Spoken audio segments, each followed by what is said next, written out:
Welcome to the Impact Effect podcast. We have something special for you today. We have an amazing guest in the studio, a good friend of mine. We met back in August of 2023 at an event, an Impact Effect event, and just became good buds. And he's doing so many amazing things in the world, from Bible studies to coaching to marketing to speaking. He is all over the map. And I'm just fired up because he is a man of impact, and we're going to get into it today. We are going to have a conversation. So please help me welcome Brandon Burns. All right. Thank you so much for having me. And listen, let me say this before we get started too. I know I said this on your live the other day, but this is a very special podcast, right? There's so many podcasts. I think the market's kind of flooded and saturated with people that want to jump into podcasting, speaking, coaching, personal development for a variety of reasons, most of them the wrong reasons.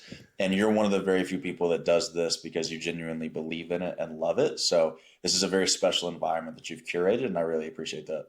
Thank you, brother. I appreciate you, man. I 100%. appreciate you. We're going to get into it today, Let's go. folks. Let's go. All right. Impact Effect podcast style. I always ask a guest the same question to kick this bad boy off. How do you define impact and show up in the world and provide impact today? Yeah, it's a great question. And I think it's something that's challenging to define, but the way that I would say it is impact is the change that you make in somebody that is permanent. Meaning, I'll give you a great example. Last October, I took my mom to London. We actually went to London, Paris, Rome, and Vatican City all in like a week. It was a crazy, crazy trip. And that was one of her big life dreams. She had only been on a plane once or twice in her entire life. One of her biggest dreams in life was to go to London. So I took her out there. And somebody asked me, isn't that like pretty expensive? I mean, you got to fly out there, you got hotels, we spent like $1,000 just on Ubers alone. It was ridiculous. And I said, listen, you're right. That does stretch me a little bit, and it's a little bit uncomfortable to spend that amount of money on a trip or a quote unquote vacation. So, but here's the thing.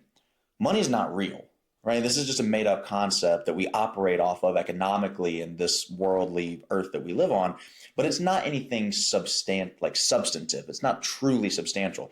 The impact on her soul as a human being that made for us as, mother, son, to go across to another continent like that, that's something that will last, I believe, even after her earthly body passes away. So to me, that is a permanent change in the fundamental makeup of who she is. So if you give me an equation where I can trade something that ain't real for something that is real, I'm going to make that trade every single time. So when you ask about what is impact, I think impact is making those fundamental core changes to somebody's essence and being at a very fundamental level. That's what impact is. And you ask, well, how do you show up and do that? I think you have to prioritize it. I think you keep it top of mind every single day because it's easy to chase money or fame or comfort or satisfaction over impact. But when you do that, you're chasing after things that are not real and that lead nowhere, and you're shoving to the side something that's truly fundamental to life itself. And I think that you're kind of missing the point if you do that. Whew, what's up? Let's go. Come on. Decent way to start. Getting hot up in here, man. I couldn't agree more with you. And the reason why is because you're right. You do have to understand, am I providing impact every single day? Am I elevating people every single day? And when you start to think like that and it becomes a regiment and then comes back into your subconscious and then you start to naturally show up that way, you make decisions differently. Absolutely. And those decisions are going to lead to positive impact or negative impact. And I believe that there is no neutrality when it comes to things that you say or things that you do. Yeah. There's an effect, and someone in the world we live in today is judging that from a positive effect or a negative effect. That's so important. I mean, something I always tell people is you're either helping people become more or you are helping them become less. Right. So something that I'm constantly processing is every single interaction that I have with another human being. Did I help them become, not do more, not have more, not even feel more, but become more? Wherever they are, if their potential is up here, did I help them live up to the version of them that they could possibly be, that they were created to be? Or did I affect them or impact them in such a way where they will never reach that potential. They'll never be who they truly are supposed to be because now they've got some trauma that I put on them, because that now they've had a negative experience that changed their belief system or their value system in a way where they can't possibly live up to their potential. And so when you go into every interaction with that frame of, am I helping these people become more, or are they becoming less because I was here? It frames you in a way where you cannot run away anymore from the responsibility that you have to show up in a way that is giving and not taking. It's such a powerful thing to realize that whatever you're doing or saying has that effect. When did you realize that? I'll give you two examples. So the first one was, I used to work at a gymnastics camp out here called Flip Fest in Crossville, Tennessee, about 2 hours east of us right now in Nashville. And I couldn't afford to go to camp because it was like $900 a week and I grew up broke. So we couldn't do that. But the deal was, I actually got a scholarship to go. Somebody that coached at my old gym used to work at the camp. They knew that I had a little bit of talent, that I really wanted to see how far I could take sports, but that I couldn't afford to go get in that environment. But he knew it would be good for me. So he hooked me up with a scholarship. I got to go for free 1 week. Then I ended up loving it so much. And mind you, I was horrified when I showed up there because I'd never really been away from home. I was this like 15-year-old, introverted, anxious, depressed, borderline suicide, like all sorts of stuff. I'm just in my head about everything. I thought the world was out to get me. So I'm super anxious when I got there. Fast forward 6 days to the end of the week, and I was so over the moon, and I just loved the environment and everything about it. I ended up going home, writing an email to the owners. And I said, I don't care what it takes. I got to get back here. If there's ever anything that I can do for y'all, let me know. They wrote back and said, as a matter of fact, if you'd like to clean our toilets, we'll let you. So I ended up being what's called a junior counselor, JC. We always joked around and said it really stood for janitor child because that's really what we were. And we got to clean the camp in exchange for staying there for free, right? Fast forward a little bit, I got pretty good at it, and they made me the chief janitor child, the chief toilet cleaner of the entire camp. And then I was maybe 16, 17 years old. They put me in charge of a group of maybe 6 or 7 other 15 and 16-year-olds every week. And I was leading my little team of janitor children all throughout the camp every single week. And we had a tradition at camp called cabin checks. And that was at the end of every day, the coaches, who are top of the totem pole in camp life, they would go into the camper cabins and just talk to the kids, pour into them motivation, life advice, connect with them outside of just sports coaching. My kids could never do that because we were still up late, busy cleaning and finishing up around camp all of our responsibilities while the other kids got to enjoy cabin checks and then go to bed. So I said, man, I remember being a camper and listening to those and how impactful it was for me to get exposed to some of that impactful information, the life advice, the motivation. I said, even though I'm an introvert, even though I hate talking to people, even though I'm incredibly inarticulate, let me give this thing a shot. So I go to YouTube, type in motivational speech. Of course, Eric Thomas is the first person who pops up. I take one of his Thank God It's Monday videos, and I don't even really remix it. I just tell it in the most Walmart brand motivational speech way that you've ever heard. It was horrendous. And I didn't even attempt to change anything about the story to make it my own. I said, listen, guys, I was watching this video on YouTube, and this guy said to the other guy, here's what you... It was horrible. 2 days later, a 15-year-old kid walks up to me, hands me a crumpled up note. Doesn't say anything. Walks away. Uncrumpled a piece of paper. Says, I've been thinking about committing suicide for the past 6 months. What you said last night really helped. And remember, I'm 17. He's only 2 years younger than I was. And remember, I was going through the same thing when I was his age. Yep. Right? And so it made me realize, I had this epiphany moment where I said, if I walk out of here and get hit by a bus today, I did something that meant something. I made an impact. Right? And so I started to realize maybe my own comfort, my own desires, my own life, yeah, you still got to think about those things, but maybe that's not the point. Maybe that's not the main focus of why we're here and what we're really supposed to do. So that was one moment where I realized that you could have an impact in a positive way. The second moment I'll tell you about is I had a really good friend of mine who was telling me about this super toxic relationship that she was in. This is only like a year ago.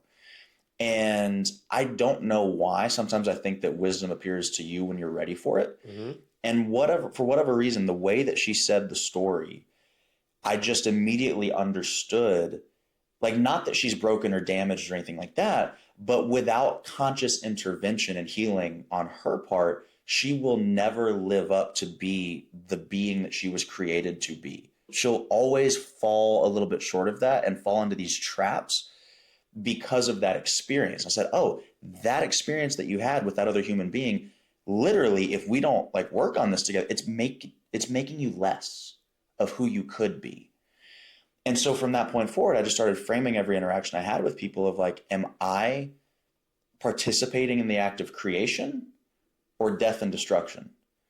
And I know that sounds really like deep and spiritual, but I really think that's what it comes down to. You're helping people be more or less. And that's it's an important thing. I think that I don't think, I know that that's heavy. And I believe that that's why people ignore that fact, but truly understand it.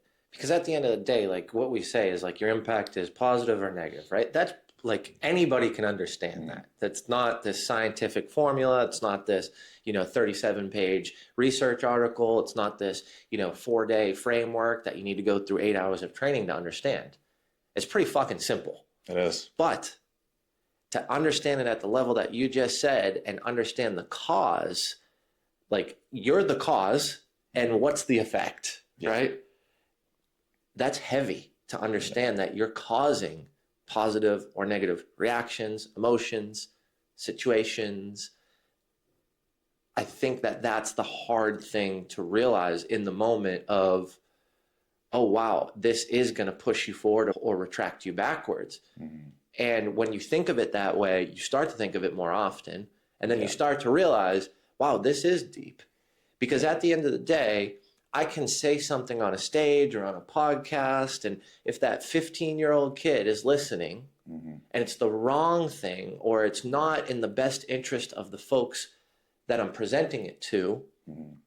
because I've had an off day, something's going on in my life, I'm pissed off, I have traumas, I'm not working on myself, whatever the reasons are, because we're human, we're not perfect, mm-hmm. right? And I'll be the first person to say I've negatively impacted people with my words. Sure. Me too. I 100% have done that.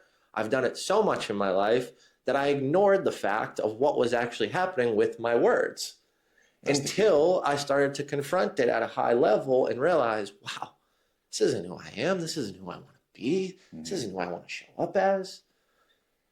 When you have that situation at 17 and helping a 15-year-old and not committing suicide, how does that translate to how you show up now today? It's just always at the front of my mind. Because I think you have two options. Once you finally have that epiphany or that realization, you have two options, right? You can do what most people do, which is say, this responsibility and obligation is something I'm going to run away from. I actually don't want to be on the hook for people becoming who they're supposed to be or the opposite thereof. I don't want to be on the hook for that. Therefore, I'm just going to take the stance of I'm going to live my life. Nothing really matters. We're all on a giant floating rock and we're all going to die anyway. It's not important. And I'm just going to go, do a bunch of drugs and alcohol, and it is what it is. Right. And that is why so many people get lost in that stuff, is because they're looking for an escape. But the problem is at the end of that road, you still find the same thing, which is that actually that's wrong and everything is infinitely meaningful in every infinitesimally small moment that we have. And you do have an impact whether you like it or not, And so the earlier you can embrace that, I think the better decisions you will make. And quite frankly, the better life that you're going to have, not just financially and success and all that stuff, even though I think that's true. You're also going to have a way better life just in terms of peace. Peace. It's a powerful word. And I think you're the only one that can construct that. So when you do construct that level of peace, that emotion, that feeling, where does it derive from? Right. And are you going to get peace when you're not playing up to your potential? I believe that one of the worst things in the world is wasted talent. For sure. And when you look at that and you say, wow, and I'm going to try not to get emotional here, but I have a friend who broke every record in football, extremely smart, one of the toughest kids I know. I've seen him protect people being bullied. He's protected me at one point and stood in front of the line of the older kids and took the beating, right? Like when we were kids. And he lived with me, and then he overdosed and died. And it was so crazy to think how much wasted talent was in that human soul. Yeah. Right? Because he got in the wrong stuff and got into the drugs and didn't even go to college. I mean, how do you break every record at your school and turn into a drug addict, 2 years later? Yeah. And I think about those things and I'm like, man, this world would be a better place. But I also know that he was distracted.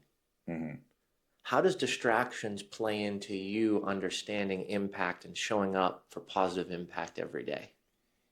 Man, with distractions, I think it's a matter of not exchanging what you want now for what you want most. It's a matter of what's your North Star, right?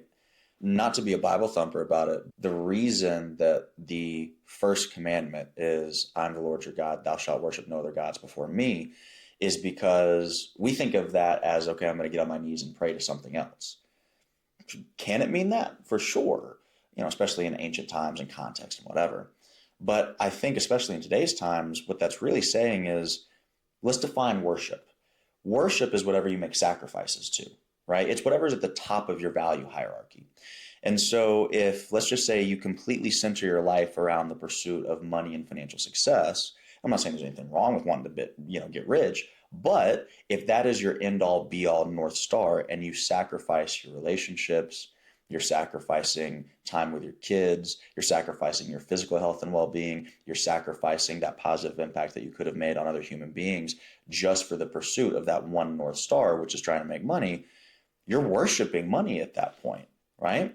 Now, if you go all the way back and you look at Aquinas and Augustine and all these other, great theological thinkers, they thought of God as the summum bonum, meaning the highest possible good.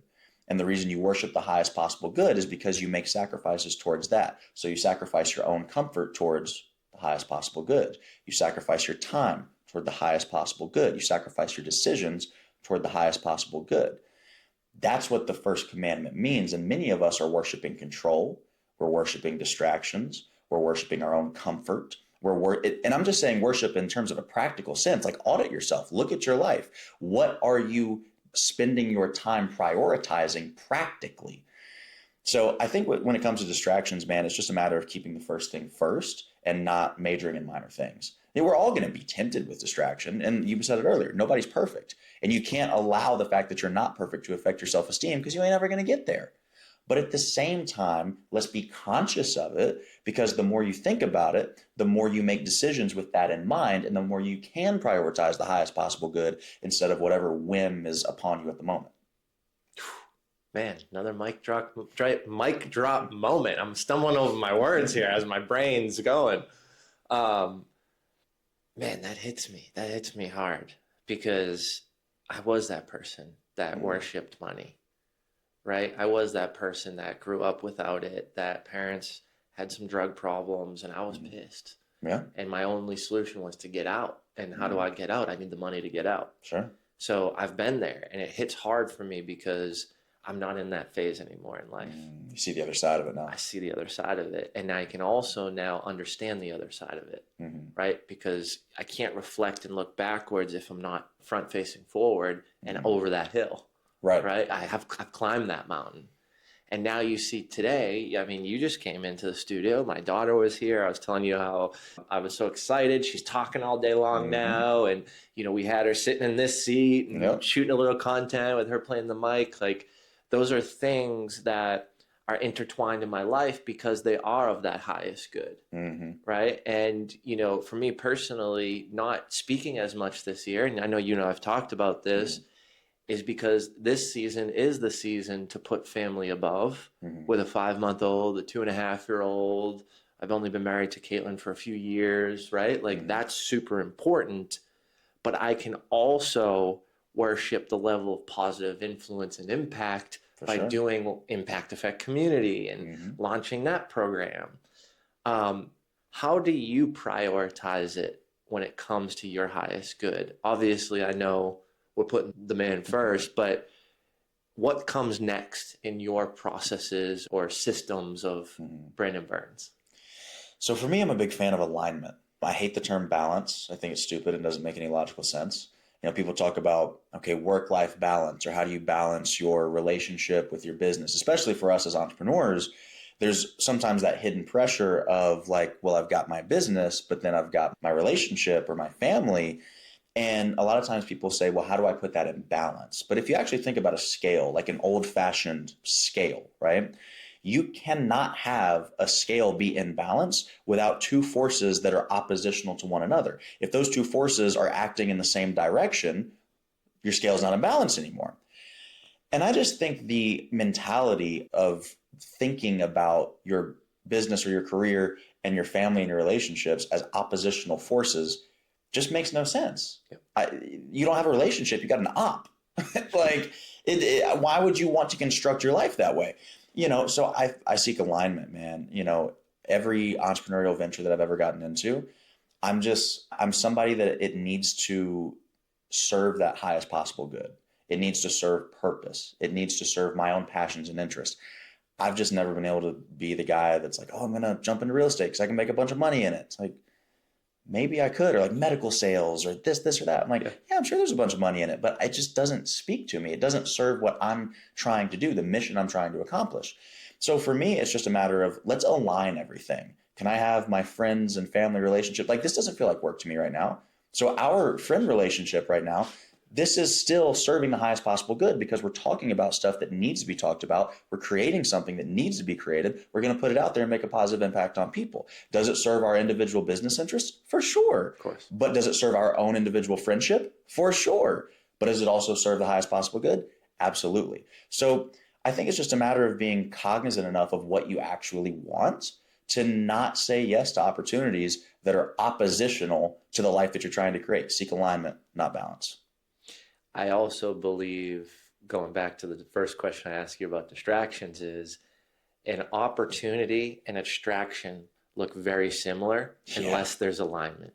Yeah. And I did not know that for a long time. You talked about real estate. You're talking to the guy that walked away from making $500,000 in real estate his first year, right? Like, because there wasn't that level of alignment.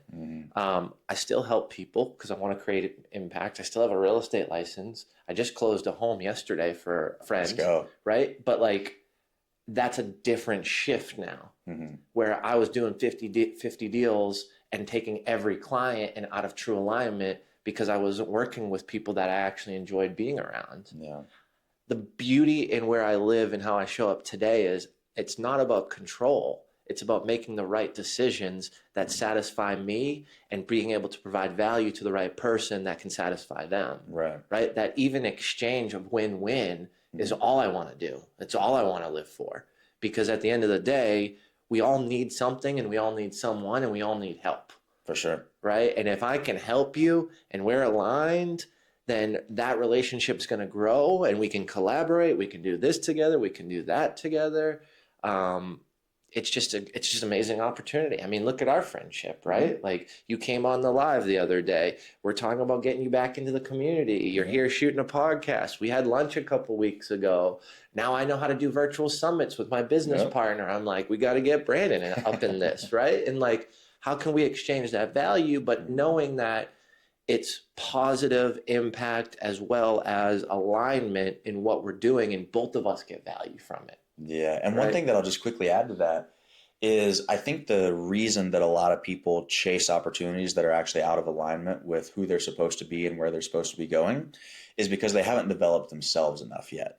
So even with us, had I not put myself in a position to do the scary things, the things that were very difficult for me, the things that were uncomfortable for me, I wouldn't have any value to provide you. And then this friendship would not be in alignment, right? So, and then same on your end too. Yep. So I think, a lot of times we look at opportunities as external only. You're probably sitting on 10 times as many internal opportunities as you are external opportunities. Like, you're not even prepared for the external stuff. Matter of fact, I want to read something to you that I literally wrote down in the gym maybe 2 or 3 days ago. And forgive me, this is a very fresh idea because it just came to me in the gym. But I wrote, you can, secularize this if you want to, but You calling on God's name in your current circumstances is actually belittling the name of God. You're still in the realm of what's possible on your own, so why would God do anything? You don't need the God of endless possibility until you reach the limits of your own possibility. Once you fix your own self, then God can step in and say, now you're ready to go to a place that you can't get on your own. But he's not going to help give you a free ride somewhere that you could already get to on your own, because that would glorify you and not him. So my thing is, we got people saying, God, please help me pay rent this month. You don't need God's help for that. You need to stop being lazy. You need to figure it out. God, help me get in shape. No, stop eating Cheetos. You don't need some sort of external opportunity. And again, we can secularize this if we want to. You think that your opportunity is external to you. You wouldn't even be ready to capitalize on the opportunity if it slapped you upside the face, because you're not the person yet who's capable of taking that opportunity and making good of it. So let's start with the internal opportunities, and then we'll get to the external stuff afterwards. But most people think that what's required to get them in alignment, to get them in line with their purpose, to get them in community with the right people, to get them worshiping the highest possible good, is something outside of themselves. It's like, no, you're just not ready yet. You still got vices and demons internally that you haven't got. No, you don't even have self-control yet. So what are we talking about with all this external stuff? What are you going to do with it if you have it, right? And I'm sure that's probably your experience. You're making $500,000. You don't know what the hell to do because you're not the right person yet. Imagine if you just $500,000 landed in your lap today. You're like, great, not an emotional attachment. Let's do this, then that. Let's go help these people over here. Let's set up some accounts over here for the kids. Let's do this initiative. Let's help these people over here. Like, you got it now because you're the right person.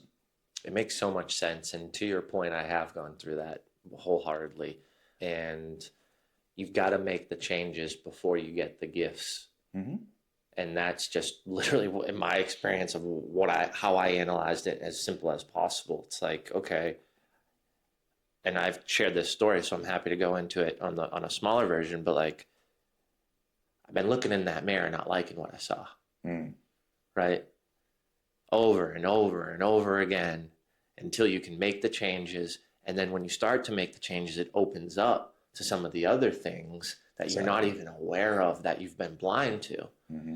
And in my case, sobriety allowed me to see that clarity, where others, I think, because I'm sober, but I'm like, drink, do you. Like, I have no intention of telling you how to live your life, right? But when I did, it was like, whoa, I see this full picture. And I don't even know if you know this, but I made a decision to stop drinking and hasn't had an inclination to drink since.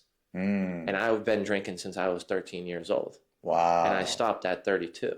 Wow. So that's not Jim Morris. Mm-hmm. That's Jim Morris fixing himself on where he's going and doing this, and this. And then all of a sudden, something that I've been so scared of because I didn't know how to do it. Like, I literally remember telling myself in the shower, thinking like, everybody I know asked me to go drink every day. Like where I'm in Nashville, right? I was single, right? I'm working, I'm selling deals, I'm meeting all these people. And it was like, that was such a fog to where I needed to go. But because I started the internal process of change, when I made that decision, knowing that was the demon holding me back, and I said, I'll do whatever it takes. I mean, literally, I just woke up and was like, gone. It was done. That was it. I have no... Oh, and actually, you know what? Let me take that back. I've thought about drinking once. Okay. And that was when we lost our first child. Yeah. And it crushed me.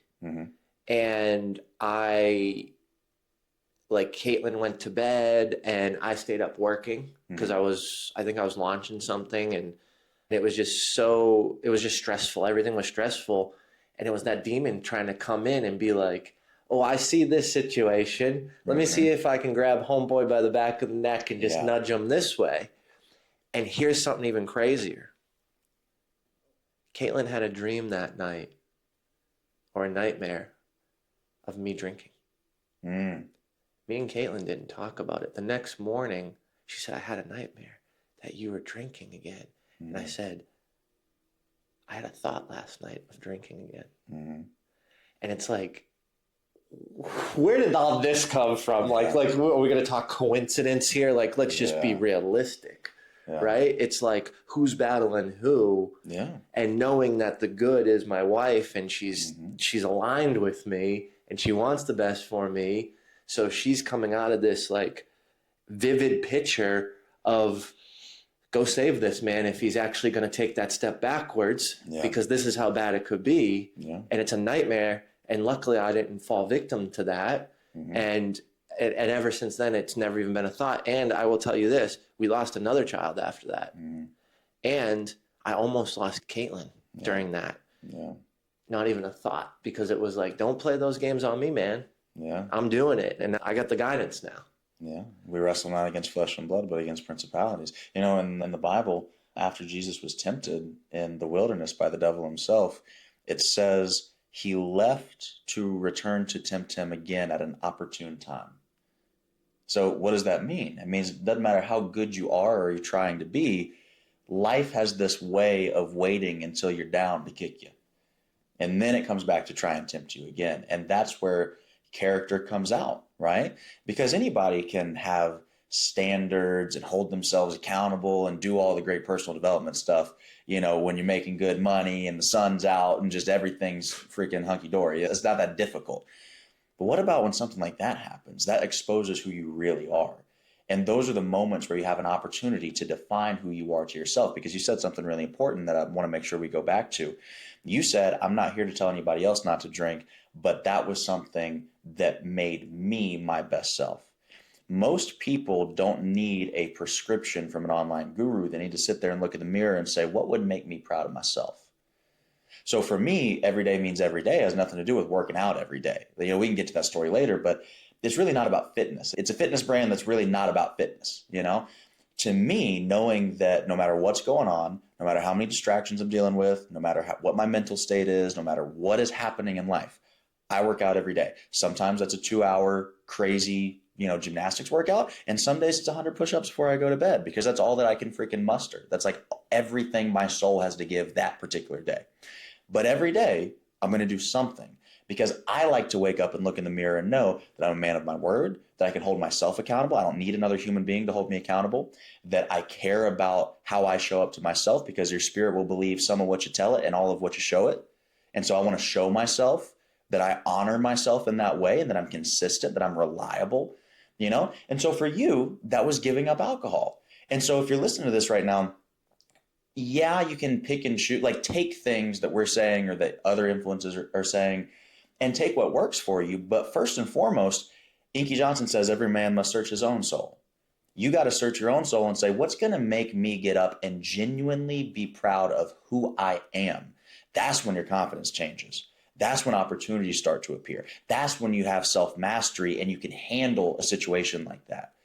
But as long as you're just kind of blindly following stuff and you don't really know you, and you're not doing the things on a daily basis, not just an occasional basis, that make you proud of the man that you are, the woman that you are, you're always going to be vulnerable to depression, to sadness, to vices, to attention seeking, to all these other things that so many people are caught up in right now. You know why? Because they haven't filled that hole in their own hearts. They're looking for it. They're looking to fill it from everything else. Money, the car, the girl, the whatever. The only reason they've done that is because they don't know who the hell they are.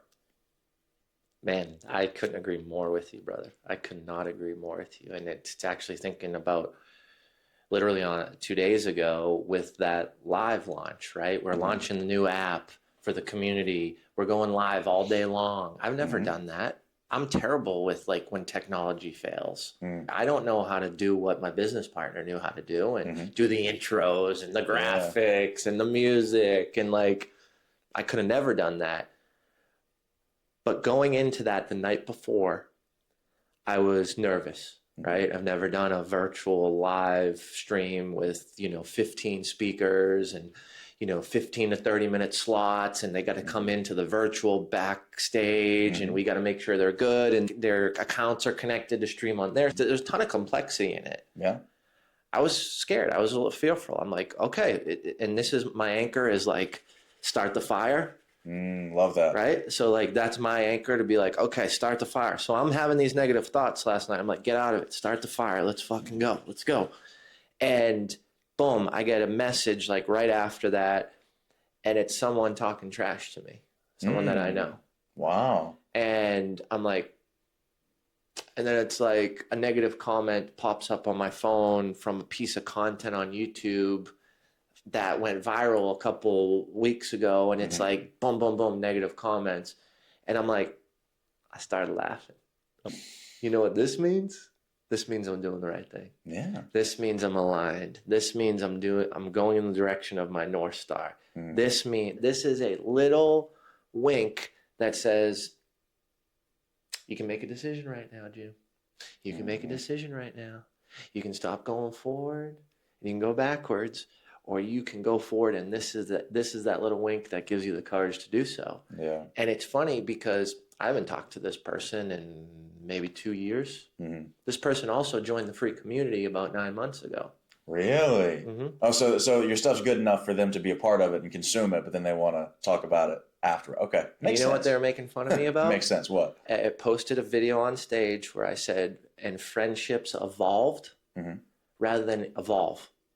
So I was talking in future tense, but I used past tense on evolved. Right. So it didn't really make the most sense. Okay. Right. And I fucked it up. Like, I'll be honest. Yeah, it wasn't the right usage. Right. But really, dude, like that's what you're gonna pick out of all the stuff I've shared online. Yeah. Like, there's I'll give you a layup. You want 50 things I fucked up in life? Right. Like, you think that one was bad. Try every relationship before I met my wife, like, literally. It's like, man, you had so much better ammo to pick from. Like, you really messed up by picking that one. But I couldn't have got to that space. Mm-hmm. And I take on emotion, and like, I tend to have a problem with, like, my biggest strength is winning over others. Mm-hmm. So when I lose that, I fight for that. Sure. Right? Because it's my strength. It's who I am. I want to win over others. I want them to feel safe. I want them to feel comfortable. I want them to like me. I want them, to be part of my life and be involved. And let's not just talk today, but talk to have a friendship and a relationship. Mm-hmm. And all that to be said, those little things start coming in, trying to mess with my head right before a huge launch that I wanted to launch this 8 months ago, and lost a business partner in that process. Well, let me summarize, I think, what we're talking about in a really quick one-liner. Don't ask how to make it easier. Ask how to be more prepared. So I'll give you an example. I'm doing my first bodybuilding show, natural bodybuilding show here in Nashville, July 12th, the day after my 28th birthday. Let's go, bro. Yeah. Come on. I didn't even know that. Come on. Yeah. So the goal is pro card first time out. I want to be a professional natural bodybuilder for my first show, which means I have to win it. Yeah. It's funny. I wasn't even going to do it. I just kind of threw it up on the internet on an Instagram story. And everybody came out of the woodworks. Was like, bro, you got to do it. I was like, damn, I put myself out there and now I gotta be held to the fire, right? And so this guy that I know in Chicago who self-accountability right there. I use that a lot, by the way. Exactly. That is a hack. Right. Put it out to the masses because you're a man of your word and you'll do the hard thing. Now you can't go back, right? And so this coach reached out to me and he was like, if you're serious about it, I'll coach you for free. Like, let's just do this thing. And I said, dude, I'm a psycho. I'm not doing it if we're not winning. Like, I don't care what it takes. We have to win. It's like, I wouldn't hit you up if I wasn't on the same wavelength. Let's go. So it's going to be a lot of fun. But somebody reached out and asked me, how do you deal with just the hunger, right? Because I'm on a really strict diet right now. I'm at like a 800 or 900 calorie deficit every single day right now. I'm a pretty big dude. And so I'm hungry all the time, right? And somebody said, how do you deal with that? Like, how can you make that easier? Do you have any tips or strategies for it? I said, listen, man, you're asking the wrong question. Because you chose to do something challenging and difficult that you knew was going to include adversity along the process and the journey. And instead of embracing that, you're asking me how to dumb it down and make it easier. So that's the wrong question. Ask, how can you be the most prepared version of yourself so that it doesn't bother you as much? I can't tell you how to make it easier because it's not going to get easier. It's going to suck. But if you can go into it saying, oh, I know it's going to suck, and I'm excited that it's going to suck, and I'm ready that it's going to suck. Now I can work with you because you're on the right mentality, right? And so to your point, you can't ever get rid of the haters and the naysayers and the people that nitpick and bring up stupid stuff like that. I remember we did a gig in Atlanta maybe 5 or 6 months ago, 3,000 people in the audience. ET was on stage. So when I say we, I mean ET, not me. I was there with him, but he was the one speaking. And a 45-minute keynote, killed it. I literally grabbed him as soon as he came off stage. I said, I don't know what we did differently this time with the slides, with the preparation, but that's the most linear I've seen you in a very long time. When we do corporate, this is the ET that I need. This is how we're going to make 250 per keynote instead of 150. Like, that was it. So just phenomenal presentation. And then he was sticking around. He was staying at the host hotel. I left right afterwards. I'm at valet getting my car, and there's two people that were in the audience that were sitting there also getting their car at the same time. And it was a gig for attorneys. So they're, highly credentialed lawyers and stuff. And they're just talking mad crap. They're just like, man, yeah, he was a high school dropout. Now, like, you should know your audience. I mean, we're all, got advanced degrees. I don't know why, but, I'm a high school dropout. And now look at me. Man, that was whack. And I'm sitting there like, it's one of the best to ever do it. One of the greatest in the world. And he's still dealing with people that are talking down on him. Yep. And he has all the proof in the world. New York Times bestseller, $150K for a keynote. It's like, you can't get any more proof than that, And he still deals with people like that all the time. And so the reason that I mentioned that story is because you cannot make it easier in the sense of removing the adversity and opposition that comes with people who just don't rock with you. What you can do is be spiritually whole and love yourself enough and be proud of yourself enough because of who you are and your daily habits that it doesn't bother you. You can't get rid of the external stuff. You can just reinforce and bolster the internal stuff. It's the only way to do it. It's the only way to do it, man. If you don't love yourself, how can you love someone else? Exactly. Well, see, but that's what so many people want is you want respect from others. And so you want to go get a car or a house or a chain to go prove it that you think you'll get respect from others when you don't respect yourself. The problem is, what you don't understand is that you give off an energy that other people are going to pick up on. And so how in the world are you going to ask for a higher standard of love and respect from somebody else that don't even really know you like that than you have for your own self? How does that make any sort of sense at all? You don't act like you respect you. You don't act like you love you because of the decisions that you make, but then you have the audacity to demand it from somebody else and then go seek it from stuff that's fake. And then you pissed when you lose the car, you lose the house, and then your friends switch up on you. What do you think they were there for? Because they didn't respect the man. They respected the accomplishments, but that was hollow and that was fake. And so you just got to get to a point where you build yourself up into the type of person where you can just get dropped off in the middle of a brand new city, not know anybody, and you say, you know what? It's okay. It's okay because I know who I am. I know what I'm grounded in. And the reason that people get led astray so easily right now by these like fake influencers that don't have that substance is because when you don't know what it really is, you just fall for what it looks like. And it's a messy, messy space. And again, I know I keep harping on it, but the only thing I can go back to is do the inner work first. Because the cool thing is if you do the inner work and then you manage to get the success and all that, you might actually keep it. And you'll be great, right? And then you can use it to bless other people. If you get the external stuff first without the internal, or at least side by side, at least at the same pace, right? There's a high likelihood that you will hurt your life more than you will help it. Because running an effort, like you go full force effort, that's great. But running real fast in the wrong direction leads you closer to destruction than it does to the life that you want. So just be intentional. It's exactly why the person who wins the lottery is dead within 6 months. Or like all these celebrities that overdose or commit suicide, like they've got it all. Yeah. Except for internal peace. Yep. How do you build internal peace today?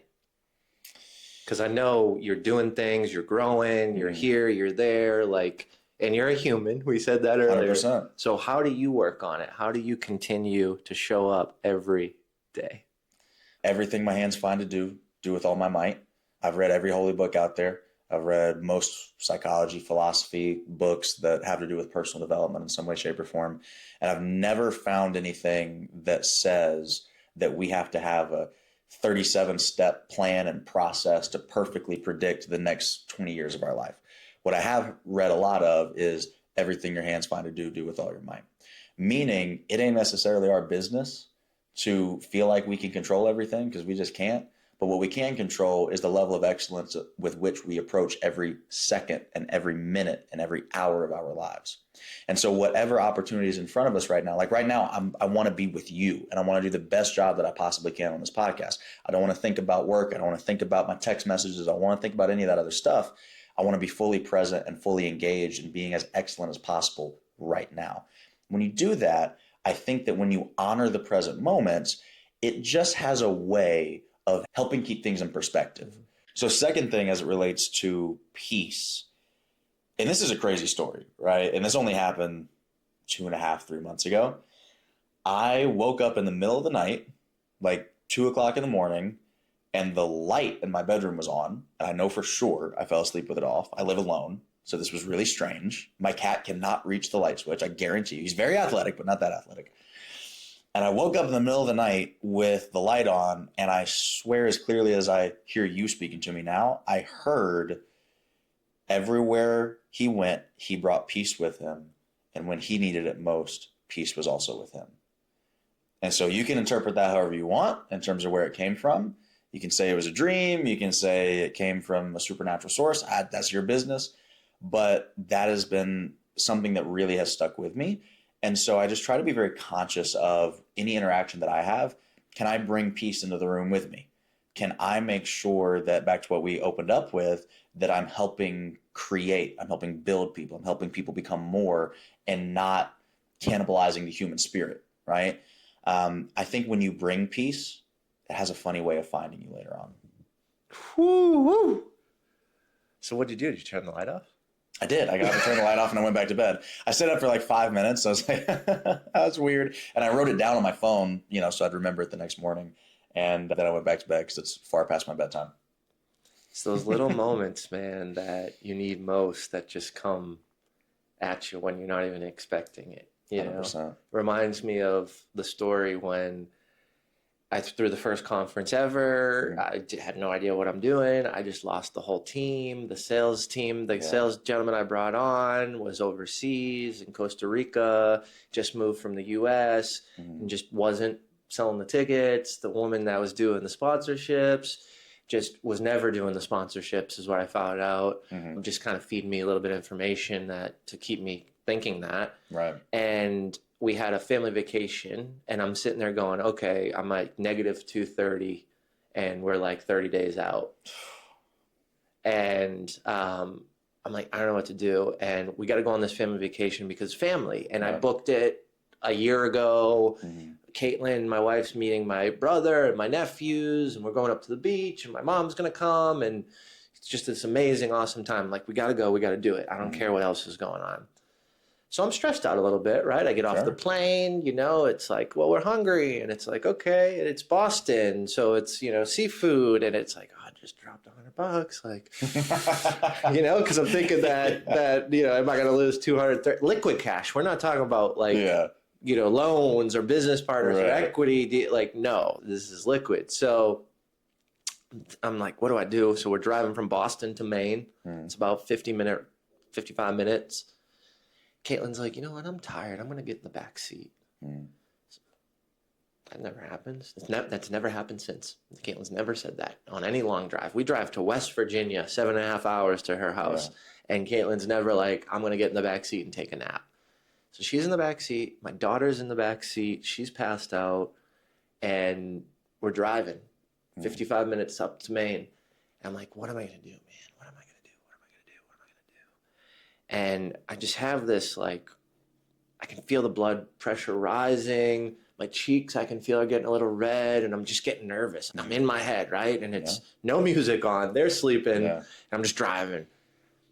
What do I do? What do I do? And I look up on the overpass, and across the overpass on the fence, so you can't like jump off a bridge, right? They have those big fences that go up, and they're metal fences with the, blocks in them. Like, it's a cool metaphor for how you were feeling at that moment. Don't jump, Jim. Don't do it. Don't crash the car. No. And in styrofoam cups, huge, it says, ask for help.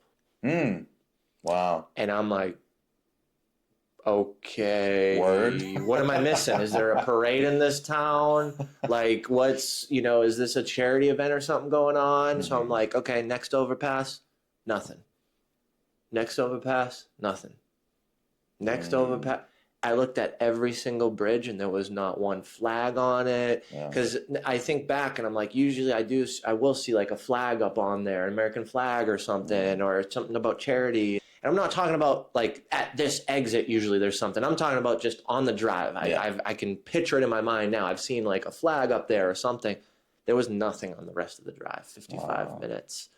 And it was just one of those moments where it's like, ask for help, Jim. I needed that guidance, and it's going to be okay. Yeah. And that's what gave me peace in that moment. People ask me, like, how'd you pull that off? How'd you sell, $200,000 in tickets in 30 days and sponsorships and do it yourself? I'm like, well, I didn't sleep much. I think I had a phone up against my ear for like 28 days straight, I felt like.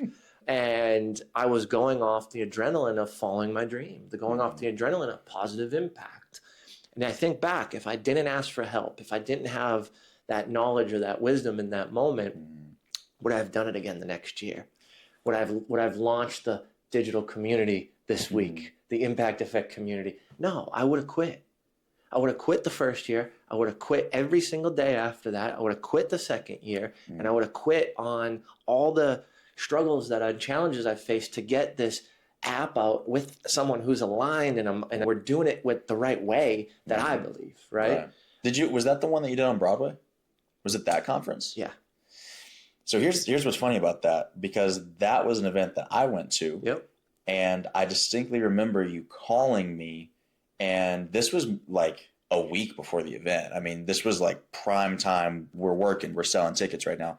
And you still called me, even though I had already paid for the ticket, to just say, hey, what are you looking forward to? What are you most excited about? How can I add value to you? So glad that you're going to be there. Talk for like 10 or 15 minutes on the phone. So even in the midst of all of that, you never lost your North Star, which was a high quality experience for everybody involved and the impact. I have full body goosebumps, you saying that, man, because this is in the flesh, you telling me that, and I haven't thought about that. And I'll be honest with you, brother, in that moment, I almost didn't do that. I almost didn't call everybody. And I sat down and I said to myself, if there's 250 people here and I'm trying to get 500, I owe it to those 250 people to call them and understand what they're going through, so I can ensure that the speakers are captivating and going over some of those things as much as possible, right? And I almost didn't do it. And in my heart and soul, I said, I have to do that. I'm a man of my word, and I can't opt out of something that I know will create positive impact and be beneficial to the attendees and the audience of the event. It's just funny to me because like we've talked a lot about standards and like, who are you at your core? What's your identity? Really, what are you about? Dude, I was the last person that you had to make that call to. Like, I've been to hundreds of conferences, and I think I actually remember the conversation. You were like, yeah, which speaker are you most excited for? I was like, I don't know who's speaking. I just bought a ticket because it's you. Like, I don't know. I just want to support. I remember you saying that, and I was like, oh, man, I think we're going to be friends. Like, my dude's just happy to be in the room and just support me. Like, that's stuff I do, right? Yeah. Like, that's things that I would do. And you don't find a character like that. Yeah. But again, like, you didn't have to make that call to me. Like, my opinion was probably the least important of anybody that was in that room, because I wasn't really there for any other reason than I'm like, oh yeah, Jim's doing an event, I'm going to come through. And so again, that level of detail to, we're going to stick to the standard. He has this thing that he's been saying lately, that is, your best is not the standard. The standard is the standard. And it's like, how you feel has no impact on the standard. Your current circumstances, financially, stress, all of it has zero impact on the standard. And I think this is a point that I get so frustrated with so many people, because I come from the world of athletics, right? Like, I was a gymnast my entire life. Dude, the day that I found out my stepdad, who I'm calling him my stepdad for clarity purposes on the podcast, because a lot of your audience might not know me, but I call him dad because he's been with us since I was like a year old, right? Raised me as his own 100%, like took on the risk when he had no obligation or responsibility to do so, loved me as his own his entire life. I talked to him this morning, right? Like, solid dude, like my Superman and role model till the day I die. And man, I can't remember where I was going with that. What was I saying with my dad? What were we just talking about? What were we just talking about, Jim? The standard, bro. The standard. The day I found out that he had cancer, he got diagnosed for the first time with cancer. I still went to the gym at the University of Michigan, even though I had been cut from the team already. But like, It's what you do. Like we had a routine day. There was nothing on the line. There's no reason practically that I have to still go through with the training plan and like do my routine day that day. But it's just what you do. Like that's the standard. Now, if I was about to land on my head, would I have stopped? Yeah, I would like injure myself for that if I was that mentally shaken up. But we're at least going to go make the attempt. Yeah. We're not going to stop before we try. Why? Because that's the standard. And is this a real life situation? Yes. Would anybody blame me for not showing up that day? No. But that's not who I am, because the standard is the standard, and all the external stuff. So, and I just don't understand sometimes why people don't acknowledge that. It's almost like people feel like the world or the universe or God is supposed to bend to their will, or supposed to bend to their emotional state at the present moment. It's like, I don't know where you got that from, man. That's not how it works, I don't think. So with the standard, tell us a little bit about every day means every day before we wrap up. Man, so let me give you the really Cliff Notes version. Started gymnastics when I was 10 years old. I started competing when I was 16, which is ancient in gymnastics years because we couldn't afford it. I had to start coaching at one gym to afford to switch to another gym that had a competitive program, this whole thing. I was horribly anxious about competing, introvert, didn't want to compete in front of a crowd or anything like that. Did 2 years of level 10 and then walked on at the University of Michigan, which was the crazy dream that nobody thought was possible. Did it, but then got redshirted my freshman year, then got cut from the team the following 4 years in a row, then ended up getting 2 Big Ten championships as a coach of the same team that I was cut from. From there, as all former mediocre athletes do, you get into broadcasting, and I fell in love with it immediately. And it was the first meet that I had ever covered live on Big Ten Network. And I was over the moon because I'm this introverted, anxious, scared kid. And I was just on national television for 2 hours talking about a sport that I wasn't even good enough to compete in. And here I am on the big screen, right? So I'm over the moon. I walk out of the studio. One of the BTN employees grabs me and says, "Hey man, how often do you work out?" And just instinctively I say, "Oh, every day." And they were like, "Okay, tough guy. I know you used to be an athlete, whatever, but like what's your schedule? Like what do you actually do every week?" And I said, "I'm confused why you're confused, because I just told you I work out every day. So where's the disconnect in communication? Because you're losing me here." And it was at that point where I realized that when most people say that they're committed and dedicated to something every day, what they actually are communicating is, I am committed to it every day but weekends, every day but holidays, every day but sick days, every day until it becomes inconvenient for me, so on and so forth. And I just said, man, what if we affirmed our identity daily and not occasionally? What if we reached for our potential daily and not occasionally? Because I just so happen to believe, and again, not to be a Bible thumper about it, but in the burning bush, when Moses talked to God and said, "Hey, who should I say sent me?" God's response was, "Tell them the I am. I am who I am," or "I am that I am," depending on the translation that you read. Well, what does that mean? God didn't say, "I am who I used to be. I am who I have the potential to be." He said, "I am who I am," which means my current essence and being is the embodiment of everything that I am. What does that mean? You ain't who you were yesterday. You ain't who you could be tomorrow. The standards that you have right now in this very present moment, that's who you are.